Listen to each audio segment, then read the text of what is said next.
ಜೀವಕಳೆ ಯಾಕೆ ಬೇಕು ಅಂತ ಕೇಳಿದಾಗ, ವಿಗ್ರಹವನ್ನು ಸ್ಥಾಪನೆ ಮಾಡಿದಾಗ ವಿಗ್ರಹಕ್ಕೆ ನಮ್ಮಂತೆ ಮಾತನಾಡುವ ಶಕ್ತಿ ಇಲ್ಲ.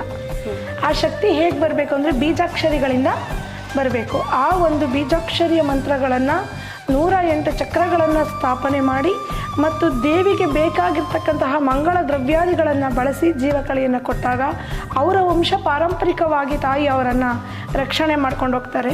ಹಿಂದಿನ ಋಷಿಮುನಿಗಳಿಂದ ಬಂದಿರತಕ್ಕಂಥದ್ದು, ಪೂರ್ವಿಕರಿಂದ ಬಂದಿರತಕ್ಕಂಥದ್ದು ಮಯಮ್ಮತ ಗ್ರಂಥ ಅಂತ ಇದೆ. ಅದರಲ್ಲಿ ವೇದಾಭ್ಯಾಸ ಅಂದರೆ ಏನು, ವಾಸ್ತುವಿನ ಅಭ್ಯಾಸವನ್ನು ಮಾಡಿರ್ತಕ್ಕಂತಹ ಒಂದು ರೀತಿಗಳನ್ನು ತಿಳಿದು ಅಲ್ಲಿ ಹೋಗಿ ನೋಡಿದಾಗ ನಮಗೆ ವಾಸ್ತು ಏನಾಗಿದೆ ಅಂತ ಗೊತ್ತಾಗುತ್ತೆ. ವಾಸ್ತುವನ್ನು ನೋಡಿದಾಗ ಇಲ್ಲಿ ದೇವತೆಗೆ ಯಾವ ಶಕ್ತಿ ಬೇಕು, ಯಾವ ಮೂಲೆಯಲ್ಲಿ ಏನಾಗಿದೆ, ಇದನ್ನು ನೋಡಿ ಆ ನಂತರದಲ್ಲಿ ನಾನು ದೇವತೆಗೆ ಜೀವಕಳೆಯನ್ನು ಕೊಡ್ತೇನೆ. ಕೆಲವೊಬ್ಬರು ಮನೆಗೂ ಸಹಿತ ಕರೀತಾರೆ, ಮನೆಯಲ್ಲೂ ಸಹಿತ ಅದನ್ನು ನೋಡಿ. ಈಗ ಕೆಲವರು ಮನೆಯಲ್ಲೇ ದೇವತೆಯನ್ನು ಇಟ್ಕೊಂಡು